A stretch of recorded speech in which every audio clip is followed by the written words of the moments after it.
Hello Dave. Bonjour Guillaume, on va faire une analyse de film. Ça marche. J'ai décidé qu'on analyse ensemble le Hugo de Martin Scorsese, qu'on connaît plus sur le nom de Hugo Cabret. Ouais. Le film date de 2011. C'est l'histoire d'un petit enfant, un petit garçon Hugo, qui va être confronté à Georges Méliès.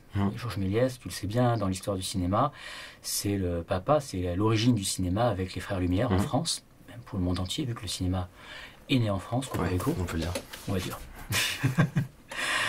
Et donc cette année-là, il y a eu des films déjà de grands cinéastes pour enfants, et puis il y a eu 2 films mélancoliques, des films sur l'histoire du cinéma. Il y en a un qui a été fait en France, sur le cinéma américain, et un aux États-Unis, celui-là, sur le cinéma français. Donc Méliès pour Scorsese, et puis on a eu aussi The Artist, c'est la même année. Et The Artist, et regarde qu'on a retrouvé ces 2 films aux Oscars à Hollywood, donc c'était en 2012, et bien les 2 films ont tout raflé. Pour Hugo, c'est tout ce qui a été technique, parce que c'était une vraie prouesse technique. On a reconstitué un Paris un peu idéalisé, mais un Paris idéalisé avec des gares qui mélangent la gare Montparnasse, la gare de Lyon, parfois on voit la Tour Eiffel qui est à un endroit, puis elle réapparaît à un autre, enfin, il n'y a pas de logique. Et ça paraît c'est volontaire Oui, c'était volontaire, c'était pas des gens nuls qui... c'est vraiment une équipe de dingue. Mais le gros challenge du film, c'est que ça a été un gros film à effets spéciaux. À effets spéciaux transparents. C'est-à-dire qu'on n'a pas besoin de voir parce qu'en fait, on est sur un film dit historique. Et la gare dans laquelle se tourne ce film, car quasiment tous les films se tournent dans une gare, faut savoir qu'il y a un décor qui est quand même gigantesque, réel, qui fait à peu près, j'avais les dimensions, je crois que ça fait du 50 mètres sur 12-13 mètres de hauteur. Tu vois, c'est quand même quelque chose de costaud. Et après, il y a des fonds verts, il y a des incrustations, tu vas les reconnaître, on va voir ça, on va un peu décortiquer tout ce travail d'effets spéciaux. Et la difficulté par rapport à d'autres films comme Avatar, c'était qu'on devait vraiment avoir dans un même mouvement, on passait du virtuel au réel. Alors tu vas me dire, ça on l'a fait plein de fois, en 3D. Et ils ont eu plein de merde. Comme au niveau des films, par exemple, on projetait des films sur un écran, les vieux films de Méliès. Et là, ça faisait une espèce de truc très bizarre avec la 3D, qui faisait un grain, machin, donc ils ont dû inventer des trucs, mais de folie. Et pour ça, ils ont bossé avec une société qui s'appelle Pixomondo, qui avait la particularité en fait de pouvoir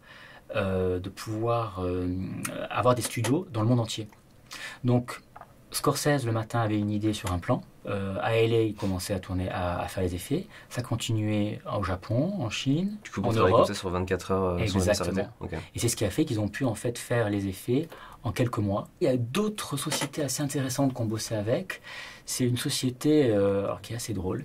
C'est la seule société d'effets spéciaux qui n'aime pas trop parler en fait, qui ne peut pas en fait parler de ses clients. Ça s'appelle Lola VFX. Et c'est une société qui est spécialisée dans le rajeunissement. Donc comme tu peux l'imaginer. Parce qu'ils le font des fois sur des trucs connus comme Benjamin Button et des fois sur des trucs pas connus du tout parce que... Le meilleur exemple, tu viens de le citer, c'est Benjamin Button. Ils avaient rajeuni Brad Pitt, mais là ils l'ont cité, c'était voulu.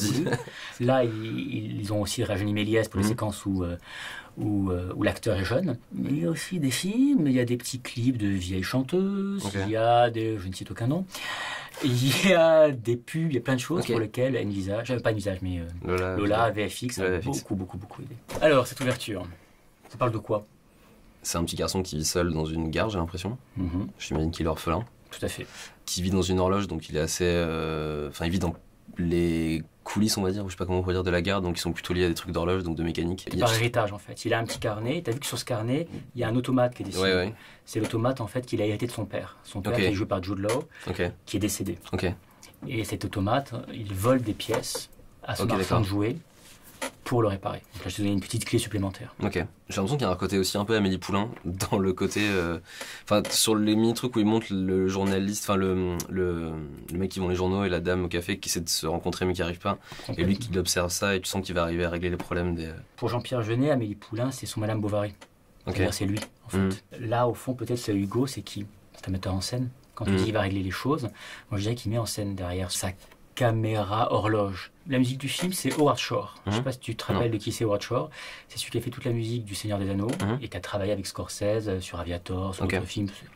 Voilà, c'est un grand compositeur qui a fait une musique très référencée à Paris. On a l'accordéon, on a... Il a fait des musiques tziganes aussi. Complètement aussi, lorsqu'il joue dans le restaurant de la gare. Il a un rôle très important la musique, parce que tu as vu qu'il n'y a pas de parole. Il ne faut pas oublier que la personne qu'il va rencontrer, qui est dans ce magasin de jouets, c'est Méliès. C'est Georges Méliès. Okay. Et c'est vrai que Georges Méliès a fini comme ça. Ah, c'est la fin de Méliès. Non, justement, c'est son espèce de... Mais c'est vrai. Méliès a vraiment fini à vendre des jouets dans la gare Montparnasse. Parce que ses films n'ont plus été beaucoup regardés. Il y a eu l'arrivée du parlant. Il y a eu donc ces studios ont fermé, ont fait faillite. C'est beau de montrer quand même comment de faire un film où les effets spéciaux sont fondamentaux sur le père des effets spéciaux. Ouais. Parce qu'il y a des écoles. Tu sais qu'on a les Frères Lumière, où c'était le réalisme, soi-disant, mis en scène. Et de l'autre, Méliès, l'onirisme, tous les effets. Et il a inventé beaucoup d'effets spéciaux. Et Scorsese s'amuse à reprendre des effets spéciaux de l'époque, notamment lorsque tu as vu Sacha Baron Cohen qui joue le rôle du chef de gare, s'accroche avec sa jambe là. Ouais. Bah, ça c'est un effet à la Méliès, où en fait il traîne par terre, mais c'est faux. C'est-à-dire qu'il est fixe et en fait on a rajouté un élément de décor. C'est le train qui bouge, enfin c'est le train qui... plein de trucages comme ça, bidouillés. Okay. Et il y a des bidouilles beaucoup. Mais qu'il aurait pu faire autrement en plus, j'imagine. Bien sûr. Il a fait comme ça parce que c'était pour une espèce d'hommage. Tout à fait. Ok. Tout à fait. Comme il y a des hommages à une multitude d'autres films et notamment un vrai hommage à Méliès, mais je te montrer pour voir si tu le reconnais à un moment du film. C'était le truc de la lune. La lune. Dans l'œil, le truc reconnaissable de Méliès où il a l'espèce de... Tout à fait, il y a un moment où on voit effectivement on voit l'horloge en fait dans laquelle Hugo observe Méliès. Et Méliès fait mine de ne pas le voir, soulève l'œil, hop, et là il se reflète. Et c'est une espèce de mise en abîme avec le voyage sur la lune. Ouais. Repartons du début, regarde. On a des bruits d'horloge, des bruits de gare. Tic-tac, avec des tic-tac très différents. On est dans l'horloge en fait. Regarde, tu vois, si on écoute que les enceintes avant, on a ça. Si on écoute l'arrière, on a d'autres, et l'ensemble nous donne.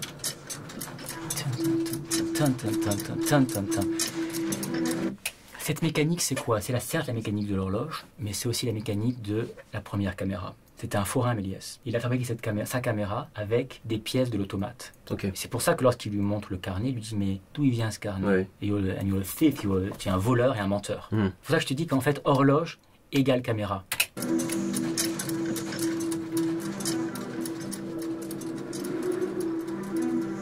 C'est très beau là aussi. Comment en fait en un plan, en un mouvement, on va passer de la nuit au jour avec...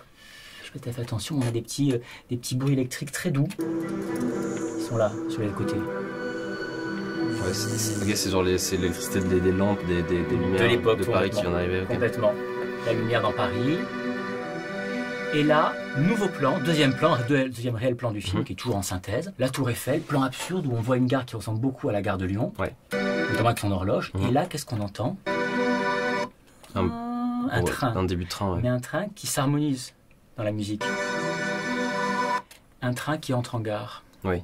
C'est pas la Ciotat. Oui, c'est pas ça. Mais voilà, le fameux premier film des Frères Lumière, en 1875, qui était l'entrée d'un train en gare de la Ciotat.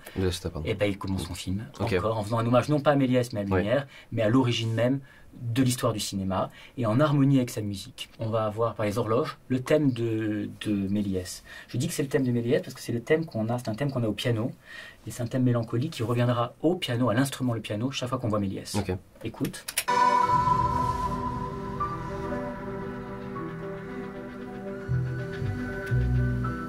C'est le leitmotiv de Méliès, avec les pits de contrebasse. Et là, ce plan, c'est là où je te disais, en fait, on va passer du plan virtuel au plan réel, avec une multitude d'incrustations. C'est-à-dire que c'est totalement fou, mais quand tu passes là-dessus, regarde, on pénètre, tous ces personnages-là sont séparés.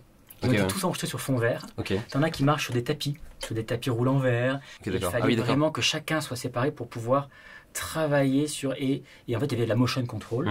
Et chaque fois, pour chaque personnage, ils ont fait le mouvement avec la motion control. Et ils les ont ajustés. C'était un travail de titan. Pour ne pas masquer la musique, qui est presque la voix principale, on va avoir juste des petits chuchotements. Mais il n'y a pas vraiment des sons très distincts. Il n'y a pas des voix qui ressortent.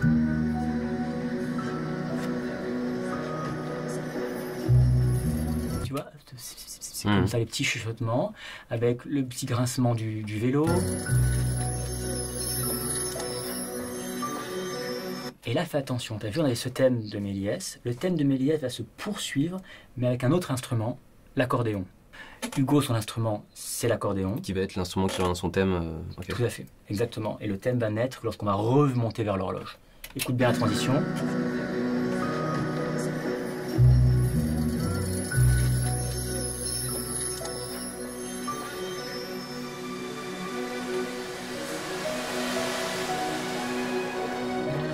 C'est qu'en plus, ce que je me suis dit, c'est que ça redevient joyeux, alors qu'avant c'était un peu mélancolique. Exactement. C'était mélancolique, c'était plus sombre aussi au niveau des couleurs. Enfin, ça va durer tout le temps où lui va analyser les déplacements des gens de son point de vue et qu'il le voit comme un jeu. Lui, il est dans la vie. Ouais. Il est dans la mort. C'est ça. Ouais. Il est à la fin de sa vie, il est triste, il a fini là-dessus.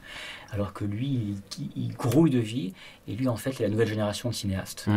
Il est comme un cinéaste qui observe et met presque en scène les gens où, tu l'as dit, hein, le côté Amélie Poulain, c'est ça. Je vais résoudre des histoires, mais voilà. Et il s'implique dès le début. C'est entre la projection et la captation. Tu as remarqué les couleurs aussi dans ce film? À un moment, je l'ai vu quand tu regardais le film, tu as souri sur les fleurs de la fleuriste. Ouais. Qui étaient de quelle couleur? C'était bleu, blanc, rouge. Exactement. Ça se passe en France. C'est une espèce de cliché. Ouais. C'est des mélanges de bleu, du blanc et des variétés, des palettes d'ocre, de rouge. On est en France, donc on a même les ballons au fond qui sont bleu, blanc, rouge, qui sont bleu, et rouge, orange.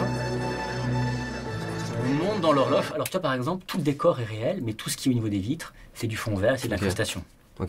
Mais le décor est bien construit. L'horloge est virtuelle.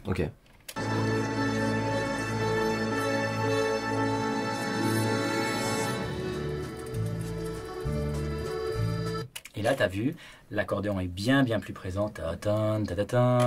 C'est le thème de Hugo. Avec, on entend la mécanique même. Ouais, beaucoup plus présente. Voilà, c'est la pellicule, tu sais, quand tu filmes avec une vieille caméra. C'est vrai que ça sonne pas un peu comme un bruit de pellicule. C'est ça, c'est exactement ça.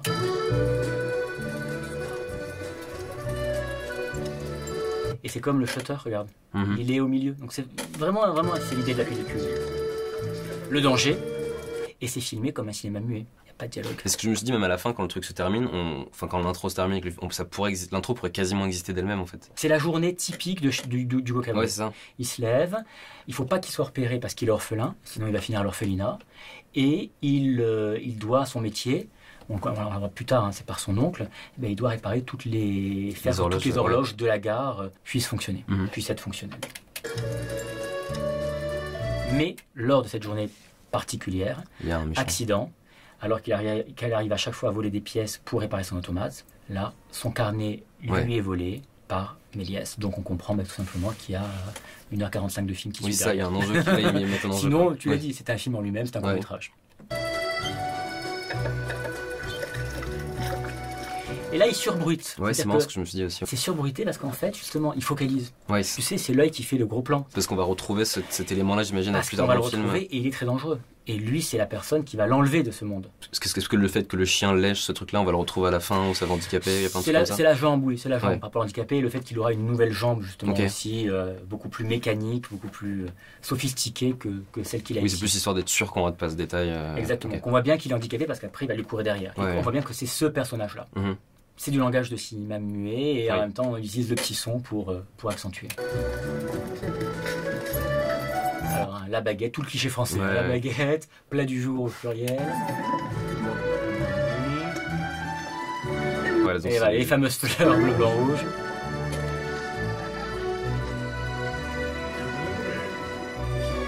On sait tous que dans les gares, il y a des super librairies, il y a des super restaurants. C'est vrai que c'est là qu'on retrouve même le côté Amélie Poulain, dans le côté cliché, et en même temps cliché beaucoup trop optimiste par rapport à ce que... Parce que je pense que c'est quelle année? C'est 1930, ça devait être assez malfamé, assez... C'était plutôt dur, c'était tout à fait... Là, il y a un côté, comme tu l'as dit... c'est Disney, quoi. Ouais. C'est la version ricaine, idéalisée. Oui, c'est ça. Hollywoodisée. Ouais, complètement. Ouais.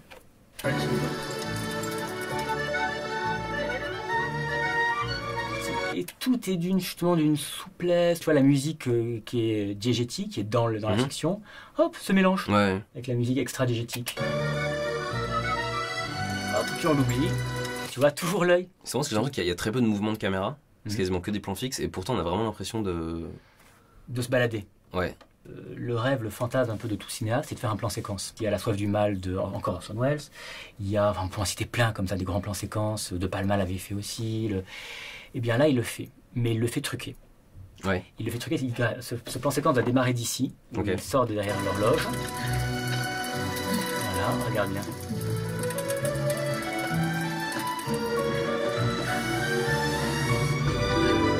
Hop, déjà là, il y a une coupure. On la sent. Hein, tu l'as bien vu, la coupure, elle est... tac. Là, il profite. En fait, c'est un effet volé.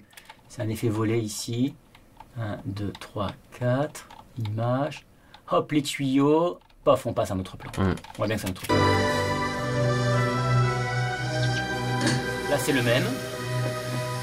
Et là, on va passer aussi à un autre plan. C'est-à-dire qu'il ouvre la porte, mais derrière la porte, en fait, c'est un fond vert. Il glisse dans le fond vert, la caméra va s'enfoncer dans le fond vert, on va y incruster, hop, celui-là. Le toboggan. Et on le voit, il y a une petite saccade, le toboggan. Et puis pareil, le tuyau qui est en numérique. Là, il passe devant, pareil, hop, coupure. Et on voit aussi que le film a vraiment été pensé en 3D. Parce que tu vois qu'on passe à travers toute cette tuyauterie, où là aussi il passe à travers la roue. Ouais. On retrouve toute l'architecture Eiffel. Et à nouveau, t'as vu, ce son très très proche d'horloge. C'est comme un projecteur et une caméra, et là... On revient sur le thème. Bravo. On retrouve exactement le thème de Méliès au piano, qu'on avait entendu au début sur le train qui rentre en gare. Et là, ce que tu m'as fait la remarque tout à l'heure, je pense que c'est ce plan. Ouais. L'horloge qui se reflète, mais l'horloge blanche qui se reflète dans son œil. Et on apprendra plus tard dans le film que l'automate, lorsque l'automate sera réparé, il va faire un dessin. Et le dessin, ça sera le dessin de la lune, tête de Méliès, qui reçoit la fusée dans l'œil. Alors, je vais vous montrer pour ceux qui ne l'ont pas vu. Je vais juste montrer un petit extrait. Lorsqu'ils arrivent sur la Lune, ça c'est le fameux voyage sur la Lune de Méliès, qui date de 1902. Voilà, et ça c'est le visage de Méliès avec... Regarde. Tu vois la Marseillaise.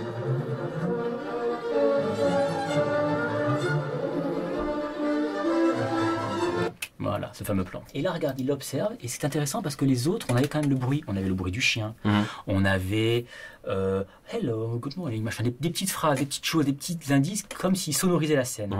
Mais là, on a Méliès. Et Méliès, c'est le cinéma muet. Et qu'est-ce qu'il a tué? C'est le cinéma parlant. Tu vas voir, il va le filmer comme un acteur muet. Il ne parle pas, il gesticule même comme un acteur muet. Alors là, on a une petite souris, parce que ça, c'est important. Il faut la sonoriser. Et t'as vu le moment où elle s'avance? Et re-l'accordéon. Re-l'accordéon, re-le thème de Hugo. Dialogue. Ils parlent à travers leur thème. Piano, accordéon. Ah, une jeune fille qui approche avec un petit béret et une baguette. C'est normal, toutes les jeunes filles à Paris ont un béret, une baguette et un pull rayé. Toujours. Et tu as vu, il y a aussi des petites particules dans l'air. C'est comme la projection. Tu sais, tu es dans une salle de cinéma et tu as le faisceau lumineux qui éclaire la poussière. Je pense que c'est fondamentalement voulu. Et le 4, ça fait un format panoramique qui nous montre l'image et qui nous montre aussi jouet et réparation. Le train, mélancolie. Et regarde. Hop, avec les mains. Tu vois? Langage muet. Elle s'en va.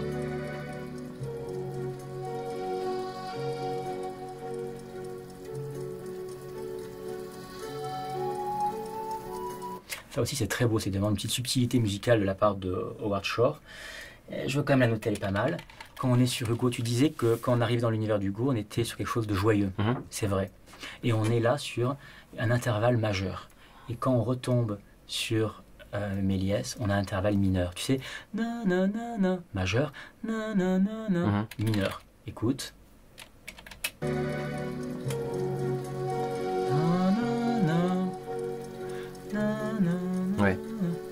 C'est très subtil, hein, mais ça marche, ça marche exactement. On le ressent. La musique va s'arrêter alors qu'on a depuis le début sur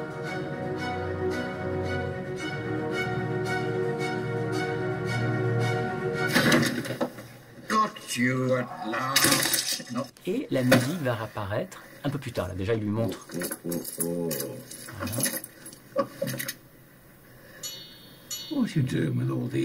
C'est important de revoir tout ça. T'as vu, on te fait un gros plan aussi sur la petite mécanique qui rappelle l'horloge, qui rappelle tout ce qu'on a vu depuis le début. There's nothing in it. Where's the station inspector? Toujours en chant contre chant avec amorce, c'est-à-dire avec un vrai échange entre les personnages, sauf quand il appelle l'inspecteur. Effectivement, il a peur et il sait qu'il est obligé de rendre le carnet, qui est ce qui le rattache à son père. Du coup,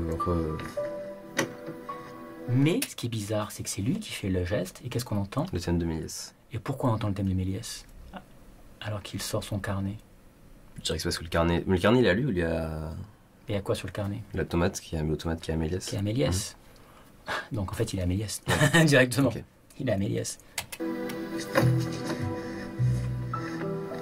C'est pour ça.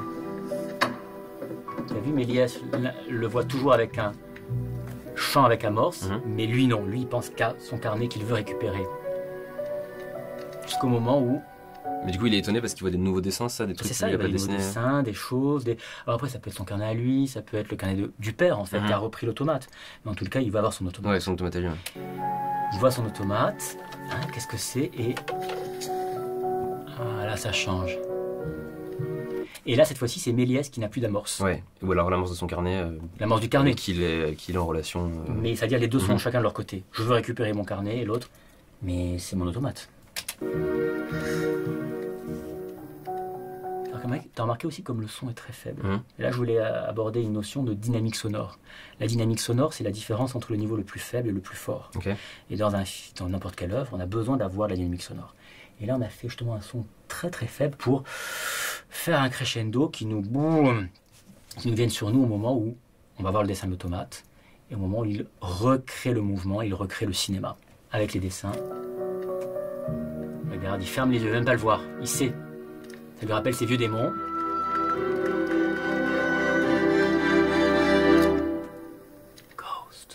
Ghosts. Au pluriel. Des fantômes. Et regarde l'onde sonore, là on l'a sur le projet Pro Tools. Ouais, ça faisait un peu le crescendo. Voilà. Là je t'ai mis plus fait pour qu'on puisse parler dessus. Mais oui. Les fantômes du passé qui reviennent. Et cette fois-ci, c'est le seul plan qu'on a de lui aussi. C'est plus un champ contre champ. C'est un plan de profil. Et de profil en très longue focale. Tous les objets sont fous derrière lui, il se mélange aux jouets. Ouais. Il est mort, au milieu de ses jouets. Et Hugo va le faire revivre, bien sûr. Ça, c'est la suite du film. Ouais. La musique va reprendre. Elle va reprendre sur quoi? Sur Little Thief, sur le petit voleur. Clac, il le replace, il redémarre la musique. Et en fait, regarde qu'est-ce qui tombe comme objet. Le policier. Le policier enjoué qui est sur l'échelle. Get out of here, you little thief! Why are you still here? Et après, il y a tout un moment qui m'emmerde un peu, là, honnêtement. La poursuite est un peu C'est la poursuite.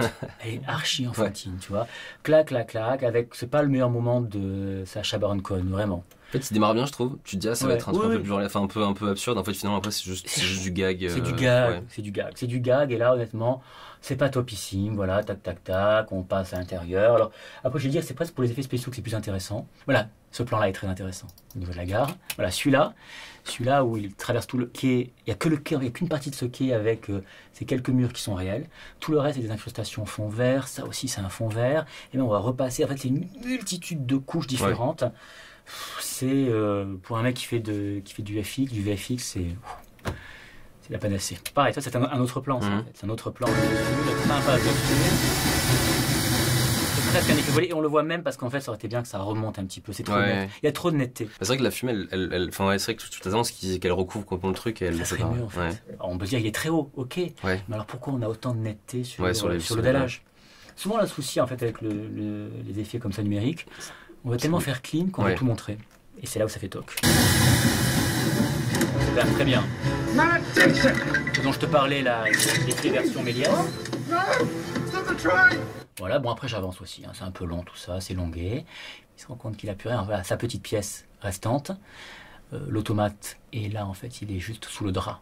Ouais, ok, ouais, c'est qu'on ne voit pas encore dans l'intro. Voilà, mais on l'a pas encore vu. Il finit son travail, fin de sa journée. Voilà ici. On retrouve Paris, en fait on revient là où on avait commencé.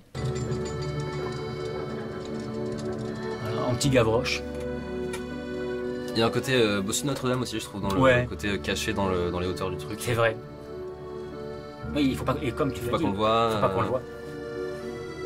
C'est le gamin de Paris, avec la Seine. La vitre extrêmement clean. Voilà, faut vraiment, il devrait mettre un disclaimer avant le film, genre ce n'est pas comme ça à Paris. Sinon après les Américains viennent, ils sont déçus. Et là aussi c'est beau, regarde au niveau de la musique, on passe, Howard Shore est vraiment très fin, il passe de l'accordéon à l'orchestre global lorsqu'on passe de l'autre côté pas de l'écran, mais presque encore, de l'horloge. Là on a été en coulisses pendant l'intro et là on redevient... Petit accordéon.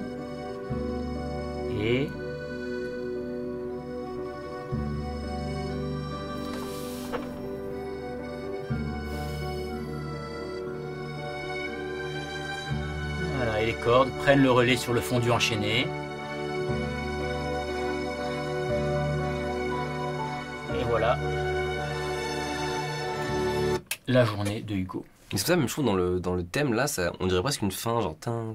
Et donc ça pourrait, comme je dis, ça pourrait être la fin. Ça pourrait être un court-métrage. Ouais. Je pense qu'il a pensé cette introduction comme un petit court-métrage. Ouais. C'est un petit court-métrage, hommage au cinéma. Ouais. Bah, ça m'a fait très plaisir écoute, c'était chouette de refaire cette analyse avec toi. Ouais, ça faisait longtemps que j'avais pas fait d'analyse de film. Ça faisait un petit moment. Je sais qu'on en a fait ensemble il y a un petit paquet. Ouais. Parce qu'en fait, on se connaît depuis plus de 10 ans. Ouais, c'est ça. Ouais, c'est drôle. Et on a commencé par des analyses de films. Exactement. Et on y revient. Ouais, c'est marrant. Merci beaucoup. Merci à toi, David. Et à une prochaine. À bientôt. Si tu es arrivé jusqu'ici et que tu en veux encore, clique ici en bas à droite. Et si tu veux voir ma prochaine vidéo, abonne-toi à ma chaîne en cliquant ici, sur la gauche.